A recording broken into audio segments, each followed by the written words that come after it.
Hello everyone, welcome back to Study Civils with Anjali. Do subscribe to this channel. आज हम Indian freedom struggle के सबसे powerful और emotional chapter पे आए हैं, क्विट इंडिया मूवमेंट अगस्त 1942। इसके बारे में हम डिटेल में समझेंगे। ठीक है, शुरुआत करते हैं क्वेश्चन से कि अगर कोई आपके घर में 200 साल से रह रहे हो, है ना, आपके डिसीजन वही ले रहे हो, और जब आप कहोगे कि अब जो है हमें फ्रीडम चाहिए तो वो बोले कि बाद में देखते हैं, तो आप क्या करोगे? एक टाइम के बाद आप कहोगे कि बस अब घर से निकलो, घर छोड़ो मेरे और निकलो, है ना। एग्जैक्टली यही फीलिंग ना इंडियंस के थे 1942 में, और इसी से जन्म हुआ क्विट इंडिया का। ठीक है, अब बात शुरू होती है कि क्रिप्स मिशन जो है वो फेल हो गया था। ठीक है, सबसे पहले ना बैकग्राउंड समझते हैं। 1942 में ना ब्रिटिश गवर्नमेंट ने क्रिप्स मिशन भेजा। उसने प्रॉमिस किया कि वॉर के बाद ना डोमिनियन स्टेटस मिलेगा, फ्यूचर कॉन्स्टिट्यूशन देंगे और कॉन्स्टिट्यूएंट असेंबली भी होगी तुम्हारी, लेकिन ना इमीडिएट पावर नहीं दिया।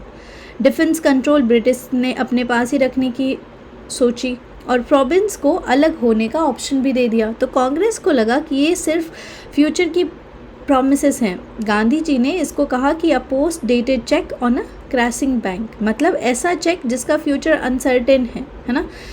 तो क्रिप्स मिशन फेल होने के बाद ना कांग्रेस को समझ आ गया था कि ब्रिटिश ना वॉलंटरी तो पावर नहीं देने वाले, है ना।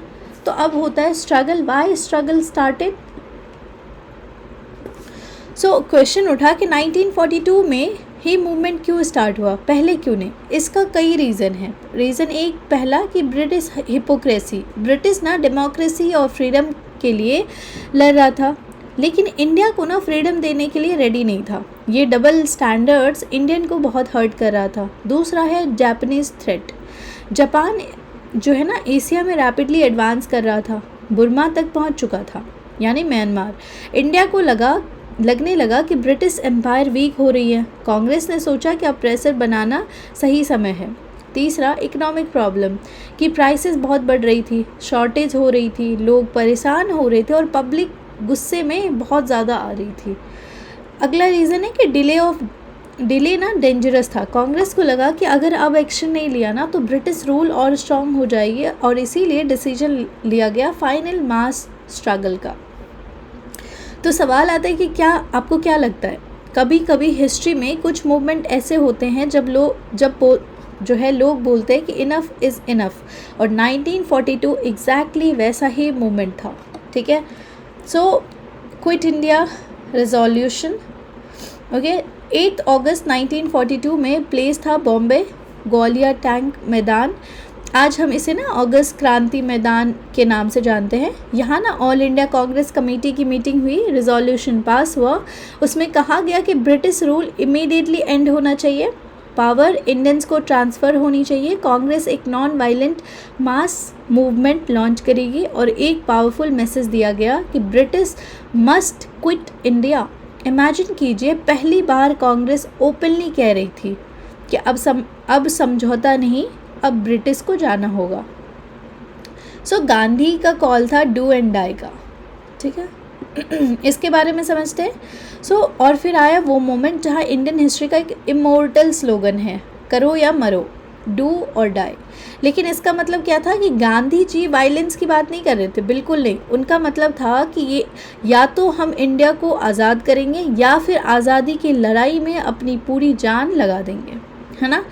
No turning back. Gandhi ji ने कहा कि every Indian should considered himself और herself a soldier in this battlefield. Okay, सोचिए ये स्पीच का impact. Student, women, workers, farmers, सबको लगा कि अब फाइनल बैटल शुरू हो चुका है ना। वो होता है ना कि जब आप हारने वाले नहीं, मतलब आप ऐसे सिचुएशन में फंस जाते हो जब आपको लगता है कि यार एक और लास्ट ट्राई करना है और पूरी जान लगा दूंगा, वो वाला वक्त आ चुका था।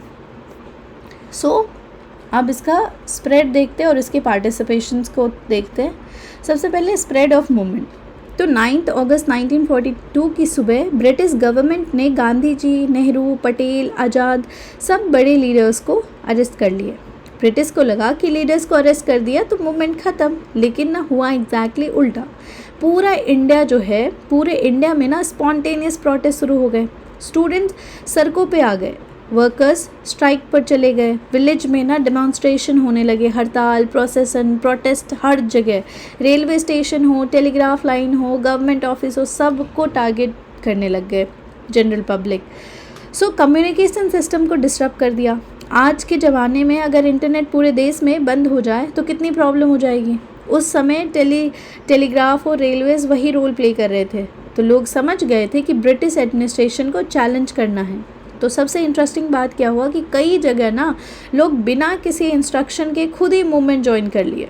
ये मूवमेंट लिटरली ना पीपल्स मूवमेंट बन गया। अब बात करते हैं पैरेलल गवर्नमेंट की। ये क्या था? तो अब एक ना अमेजिंग डेवलपमेंट देखते हैं कि कई एरियाज़ में लोगों ने ब्रिटिश अथॉरिटी को रिजेक्ट करके अपनी गवर्नमेंट बना ली। इन्हें कहते थे पैरेलल गवर्नमेंट। इमेजिन कीजिए, आप बोल दो कि अब जो है ना हम अपने रूल्स खुद बनाएंगे। एग्जैक्टली यही हुआ। एग्जाम्पल जैसे सतारा महाराष्ट्र में प्रति सरकार थी, तमलुक बंगाल में जातीय सरकार थी, बलिया उत्तर प्रदेश प्रोविंस में बना और तालचेर उड़ीसा में, इन सब जगहों पे ना पैरेलल गवर्नमेंट बना। इन गवर्नमेंट ने लॉज एंड ऑर्डर मेंटेन करने की भी कोशिश की। ये एक मैसेज था कि इंडियंस खुद अपना एडमिनिस्ट्रेशन चला सकते हैं, ब्रिटिश के बिना भी गवर्नेंस पॉसिबल है। सो पार्टिसिपेशन ऑफ पीपल क्या कौन कौन थे? तो अपना मेन, अब अगर मैं आपसे पूछूं कि आज़ादी की लड़ाई सिर्फ लीडर्स ने लड़ी थी, बिल्कुल नहीं, पूरी सोसाइटी ने पार्टिसिपेट किया। स्टूडेंट एंड यूथ ने, यंग पीपल जो थे ना मूवमेंट के बैकबोन बन गए। स्कूल्स और कॉलेजेस बंद हो गए, स्टूडेंट स्ट्राइक और डेमोन्स्ट्रेशन में शामिल हुए। कई जगह ना अंडरग्राउंड एक्टिविटीज़ भी चली। वर्कर्स की बात करें तो फैक्ट्री वर्कर और रेलवे वर्कर स्ट्राइक पर चले गए। प्रोडक्शन और ट्रांसपोर्ट सिस्टम डिस्टर्ब होने लगे। पीजेंट की बात करें तो कई एरियाज़ में ना पीजेंट ने टैक्सेस और रेंट देने से मना कर दिया। उन्होंने पेनल जो ओपनली ना ब्रिटिश अथॉरिटी को चैलेंज किया। विमेन की बात करें तो सबसे इंस्पायरिंग पार्टिसिपेशन था विमेन का। अरुणा आसफ अली, उषा मेहता, सुचेता कृपलानी जैसे लीडर सामने आई, है ना। और आज जब हम विमेन एम्पावरमेंट की बात करते हैं तो याद रखिए कि इंडियन विमेन ने फ्रीडम स्ट्रगल में बहुत पावरफुल रोल प्ले किया था। गवर्नमेंट रिप्रेशन की बात करें, ऑब्वियसली ब्रिटिश तो चुप बैठने वाले थे ना, उनके पास तो एक ही उनको पता था, एक ही काम आता था, रिप्रेस करना। सो अब ब्रिटिश गवर्नमेंट जो है घबरा गई और फिर शुरू हुआ उनका ब्रूटल रिप्रेशन। मास अरेस्ट हुआ, लाठी चार्ज, पुलिस फायरिंग, मीटिंग और प्रोसेसन पर बैन किया, प्रेस पे अगेन सेंसरशिप, थाउजेंड्स लोग को मारे गए, है ना, लाख लोग जेल में गए। ब्रिटिश ने सोचा कि डर क्रिएट करके ना मूवमेंट को क्रश कर देंगे, लेकिन एक चीज़ क्लियर हो गई थी कि इंडियंस को अब फ्रीडम के लिए कुछ भी सेक्रीफाइस करने को इंडियंस तैयार थे। सो सिग्निफिकेंस की बात करें तो एग्ज़ाम का फेवरेट सवाल है ये, क्विट इंडिया मूवमेंट इम्पॉर्टेंट क्यों था? पहला कि ये कांग्रेस का सबसे पावरफुल मास मूवमेंट था। दूसरा कि ब्रिटिश को मैसेज मिल गया था कि इंडियंस अब ना फॉरेन रूल एक्सेप्ट नहीं करेंगे। तीसरा, इसने नेशनल यूनिटी को स्ट्रेंथन किया। फोर्थ है कि ब्रिटिश एडमिनिस्ट्रेशन को वीक कर दिया। और सबसे इम्पॉर्टेंट कि इस मूवमेंट ने ना इंडिपेंडेंस की फाइनल ग्राउंड वर्क प्रिपेयर कर दी। सो 1942 के बाद ब्रिटिश समझ गए कि इंडिया को इंडेफिनिटली रूल करना पॉसिबल नहीं है। ठीक है, इनकी लिमिटेशंस की बात करें तो हर मूवमेंट की तरह इसका भी कुछ लिमिटेशन था। पहला कि लीडर्स शुरू में ही अरेस्ट हो गए, क्लियर प्रोग्राम नहीं था, कुछ जगह ना वायलेंस भी हुई, मुस्लिम लीग और कुछ ग्रुप्स ने सपोर्ट नहीं दिया, मूवमेंट ना कुछ मंथ में सप्रेस कर दिए गए थे। ठीक है, लेकिन ना उसके बाद हुआ बंगाल में फेमीन 1943 ये बंगाल में था। इसमें क्या हुआ कि 1943 में बंगाल में हिस्ट्री का सबसे डिवास्टेटिंग फेमीन में से एक आया। लाखों लोग भूख से मर गए। एस्टिमेट अलग अलग है, लेकिन जनरली माना जाता है कि 30 लाख से भी ज़्यादा लोगों की डेथ हुई। अब सवाल है कि क्या सिर्फ सुखाड़ यानी ड्रॉट की वजह से फेमीन आया था? नहीं, इसके पीछे कई ह्यूमन फैक्टर्स थे। पहला, वर्ल्ड वॉर 2। ब्रिटिश गवर्नमेंट पूरी तरह से वॉर पर फोकस कर रही थी और फूड डिस्ट्रीब्यूशन पर प्रॉपर अटेंशन नहीं दिया गया। दूसरा, जापानीज थ्रेट, जापान बुर्मा तक पहुंच गया था, ब्रिटिश को इन्वेजन का डर था और इसीलिए उन्होंने कोस्टल एरिया में एक पॉलिसी अडॉप्ट की थी, डेनियल पॉलिसी, मतलब बोट और ट्रांसपोर्ट सिस्टम रिमूव कर दिए गए। रिजल्ट क्या हुआ कि फूड सप्लाई डिस्टर्ब हो गई। तीसरा रीज़न था होर्डिंग एंड ब्लैक मार्केटिंग। कई ट्रेडर्स ने ना राइस स्टॉक करके प्राइस बढ़ा दिए। आज के लैंग्वेज में बोले तो आर्टिफिशियल शॉर्टेज क्रिएट करना, जैसे वो टमाटर का हुआ था ना कुछ महीनों पहले, है ना। पूरे लोग ना फूड परचेज ही नहीं कर रहे थे, गरीब लोग फूड परचेज ही नहीं कर पा रहे थे। फोर्थ रीज़न है गवर्नमेंट का फेल्योर। ब्रिटिश एडमिनिस्ट्रेशन ना टाइमली एक्शन लेने में फेल हो गई।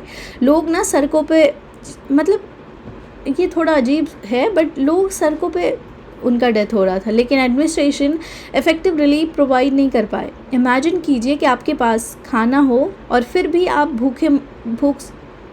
मतलब ऐसा इमेजिन करो कि अगर खाना है पर फिर लोगों को खाने के लिए वो खाना नहीं है और उस भूख से वो मर जाते हैं। ये कितना पेनफुल सिचुएशन होगा, है ना। सो गांधी जी ने फास्ट स्टार्ट किया। बंगाल फेमीन ने गांधी जी को बहुत डीपली अफेक्ट किया। उन्होंने देखा कि सोसाइटी में ना इनसेंसिटिविटी और मोरल जो है कोलैप्स आ रहा है। सितंबर 1943 में गांधी जी ने 21 दिन का फास्ट शुरू किया। अब सवाल है कि क्या ये फास्ट ब्रिटिश गवर्नमेंट के अगेंस्ट था? डायरेक्टली नहीं था, ये एक मॉरल प्रोटेस्ट था। गांधी जी का मैसेज सिंपल था कि इंसानियत को जगाओ, सफरिंग को इग्नोर मत करो, विक्टिम्स के लिए ना कंपैशन दिखाओ। पूरे देश में लोग कंसर्न हो गए, हर सेक्शन के लोग गांधी जी से फास्ट तोड़ने की अपील करने लगे और ये फास्ट एक मॉरल अवेकनिंग बन गया।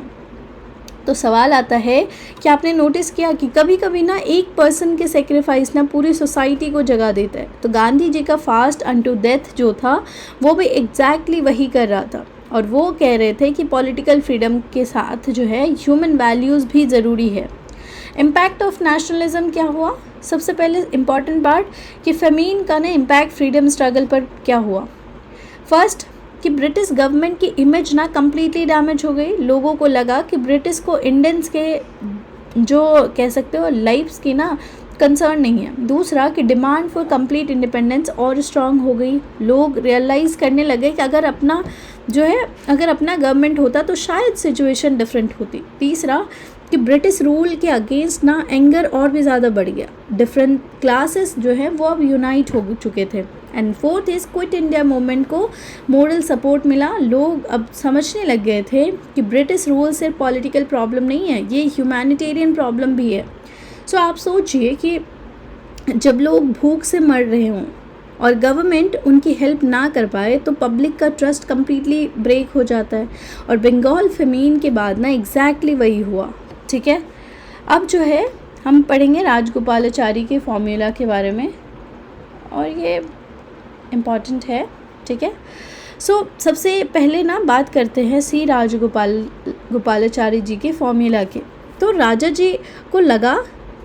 राजगोपालाचारी जी को लगा कि अगर कांग्रेस और मुस्लिम लीग एक अग्रीमेंट पर आ जाए तो इंडिपेंडेंस का रास्ता आसान हो सकता है। सवाल है कि फॉर्मूला ने क्या कहा? पहला कि British should quit India and transfer power, यानी पहले इंडिपेंडेंस लो। दूसरा कि मुस्लिम मेजॉरिटी एरिया में ना बाद में प्लेबिसाइट हो, मतलब मुस्लिम मेजॉरिटी एरिया में बाद में प्लेबिसाइट होगा। प्लेबिसाइट मतलब पब्लिक वोटिंग।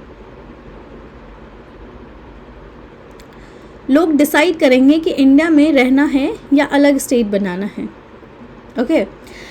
तीसरा कि अगर सेपरेशन होता है तो बाउंड्रीज डिसाइड करने के लिए कमीशन बनेंगे। फोर्थ है कि डिफेंस, कम्युनिकेशन और ट्रेड जैसे इशू के लिए ना कोऑपरेशन मेंटेन किया जाएगा। अब इसको एक रिलेटेबल एग्जांपल से समझते हैं कि मान लीजिए कि दो सिबलिंग एक ही घर में रहकर कॉन्स्टेंटली फाइट कर रहे हैं। पेरेंट्स कहते हैं कि अभी ना पीसफुली साथ रहो, फ्यूचर में अगर अलग रहना चाहो तो बैठ कर ना डिसीजन ले लेना। तो राजगोपालाचारी का फॉर्मूला कुछ ऐसा ही था, है ना। इसके ना कुछ रिएक्शंस को देखते हैं। तो कांग्रेस का रिएक्शन मिक्स था। कई लीडर को लगा कि ये पाकिस्तान की डिमांड को इनडायरेक्टली एक्सेप्ट कर रहे हैं, है ना। मुस्लिम लीग का रिएक्शन क्या था कि जिन्ना को ये ना आइडिया पसंद आया, क्योंकि पहली बार किसी कांग्रेस लीडर ने पाकिस्तान प्रिंसिपल को डिस्कस किया। लेकिन लीग ऑफिशियली अग्री नहीं हुआ। क्यों? बिकॉज लीग को ना फ्यूचर वोटिंग मतलब नहीं था, पाकिस्तान की गारंटी चाहिए थी। रिजल्ट क्या हुआ कि फॉर्मूला फेल हो गया। लेकिन एग्ज़ाम पॉइंट के लिए ना फर्स्ट मेजर अटेम्प्ट को recognize and negotiate Pakistan demand था, पहला मेजर अटेम्प्ट। ठीक है, एक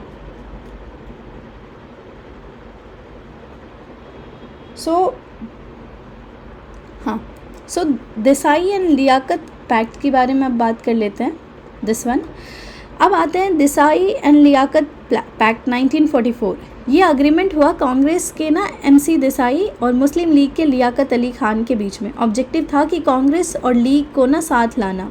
मेन प्रोविज़न क्या था कि इंडिपेंडेंस ना अनलिमिटेड गोल है, कॉन्स्टिट्यूट असेंबली बनेगी और हिंदू और मुस्लिम को सेंट्रल लेजिस्लेचर में जो है कह सकते हो कि जगह मिलेगी, पैरिटी मिलेगी। पैरिटी का मतलब इक्वल रिप्रेजेंटेशन मिलेगा। एक सिंपल एग्जांपल लो कि क्लास में ना 60 स्टूडेंट हैं, 30 लड़के हैं 30 लड़की हैं। टीचर बोलते हैं कि क्लास कमेटी में दोनों ग्रुप को इक्वल सीट मिलेगा। यही कॉन्सेप्ट है पैरिटी की। माइनॉरिटी को सेफगार्ड भी दिया जाएगा और कई मेजर कॉन्स्टिट्यूशनल चेंज दोनों कमेटी की कंसेंट के बिना नहीं होगा कोई भी, है ना। सो रिएक्शन क्या रहा इसका?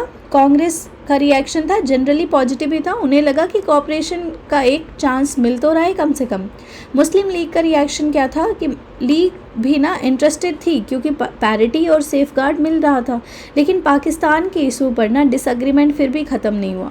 रिजल्ट हुआ कि पैक्ट फेल हो गया। ठीक है, सिग्निफिकेंस की बात कर ले तो इम्पॉर्टेंट सवाल है कि ये दोनों फेल हो गए तो क्या इम्पॉर्टेंस है इसका? बहुत इम्पॉर्टेंस है, बिकॉज ये दिखाता है कि लीडर्स स्टिल वांटेड कॉम्प्रोमाइज़, है ना। वो चाहते थे हिंदू मुस्लिम यूनाइट हो, वो पूरी कोशिश की, पूरा कॉन्स्टिट्यूशनल सॉल्यूशन भी दिया कि ये अलग ना हो, लेकिन डिफरेंसेस इतनी बढ़ चुकी थी कि कॉम्प्रोमाइज़ करना बहुत डिफ़िकल्ट हो गया था। अब वेबल्स की बात कर लेते, वेबल्स प्लान के बारे में। ठीक है, सबसे पहला क्वेश्चन कि वाई वेबल प्लान। 1945 तक वर्ल्ड वॉर 2 ऑलमोस्ट ख़त्म हो चुका था, ब्रिटेन फाइनेंशियली वीक हो चुका था, इंडिया में ना इंडिपेंडेंस की डिमांड और स्ट्रांग हो गई थी, क्रिप्स मिशन ऑलरेडी फेल हो चुका था और ब्रिटिश को समझ आ गया था कि अब इंडियंस को इग्नोर करके रूल करना मुश्किल है। तो लॉर्ड वेबल ने एक नया प्रपोजल दिया सिंपल लैंग्वेज में कि चलो गवर्नमेंट में ज़्यादा इंडियंस को इंक्लूड करते हैं। इमेजिन स्कूल के एक प्रिंसिपल कहते हैं कि अब स्कूल कमेटी में ना टीचर्स के साथ साथ स्टूडेंट को भी इंक्लूड करेंगे, लेकिन प्रॉब्लम तब होती है जब स्टूडेंट ही डिसाइड नहीं कर पाते हैं कि उनका रिप्रेजेंटेटिव कौन बनेगा। एग्जैक्टली वही प्रॉब्लम यहाँ थी। Main proposal of Webel plan क्या था? इसका मेन प्रपोजल क्या था? पहला कि वाइसरॉय एग्जीक्यूटिव काउंसिल को रिकॉन्स्टिट्यूट किया जाएगा, मतलब गवर्नमेंट में नए मेंबर्स आएंगे। दूसरा कि ऑलमोस्ट सारे मेंबर्स इंडियन होंगे, सिर्फ 2 ब्रिटिश यानी वाइसरॉय और कमांडर इन चीफ। ये काफ़ी बड़ा चेंज था। तीसरा कि हिंदू और मुस्लिम को इक्वल रिप्रेजेंटेशन मिलेगी, इसे कहते हैं पैरिटी। ओके। फोर्थ था माइनॉरिटी जैसे सिख, क्रिश्चियन, पारसीज़ को भी ना रिप्रेजेंटेशन दिया जाएगा। फिफ्थ था एग्जीक्यूटिव काउंसिल एक जो है ना मिनी कैबिनेट की तरह काम करेगी। सुनने में प्लान काफ़ी अच्छा लग रहा था, लेकिन प्रॉब्लम ना प्रपोजल में नहीं थी, प्रॉब्लम थी रिप्रेजेंटेशन की, पॉलिटिक्स में। ठीक है। सो कांग्रेस और मुस्लिम लीग की स्टैंड की बात कर ले तो कांग्रेस ने क्या कहा?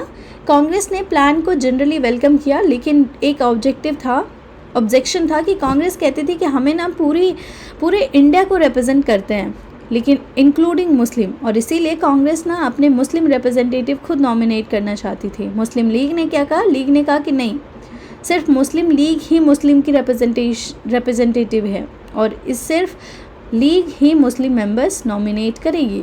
एक एग्जांपल लो, क्लास में कल्चरल कमेटी बन रही है। टीचर्स कहते हैं कि क्लास के जो स्पोर्ट्स स्टूडेंट का रिप्रेजेंटेशन रिप्रेजेंटेटिव कौन होगा? तो 2 ग्रुप खड़े हो जाते। एक कहता है कि हम डिसाइड करेंगे, दूसरा कहता है नहीं, सिर्फ हमारे ग्रुप को राइट है इस चीज़ का डिसाइड करने का। तो अब कमेटी बनेगी कैसे? एग्जैक्टली यही हुआ शिमला कॉन्फ्रेंस में हुआ। By Shimla conference. तो जून जुलाई 1945 में शिमला कॉन्फ्रेंस हुई। लॉर्ड वेबल ने कांग्रेस और मुस्लिम लीग को एक टेबल पर बिठाया। सबको लग रहा था कि शायद अब डेडलॉक ख़त्म हो जाएगा, लेकिन मुस्लिम रिप्रेजेंटेशन के इशू पर ना अग्रीमेंट ही नहीं हो पाया। कांग्रेस और लीग दोनों अपनी पोजीशन से पीछे नहीं हटे। रिजल्ट क्या हुआ कि कॉन्फ्रेंस फेल हो गया। 14 जुलाई 1945 को बिना किसी रिजल्ट के कॉन्फ्रेंस ख़त्म हो गई। तो इसका रिजल्ट क्या हुआ? तो इस फेल्योर से क्या हुआ कि कांग्रेस और मुस्लिम लीग के बीच ना डिफरेंसेस और बढ़ गए, ट्रस्ट और कम हो गया और पार्टीशन की पॉसिबिलिटी और स्ट्रॉन्ग हो गई।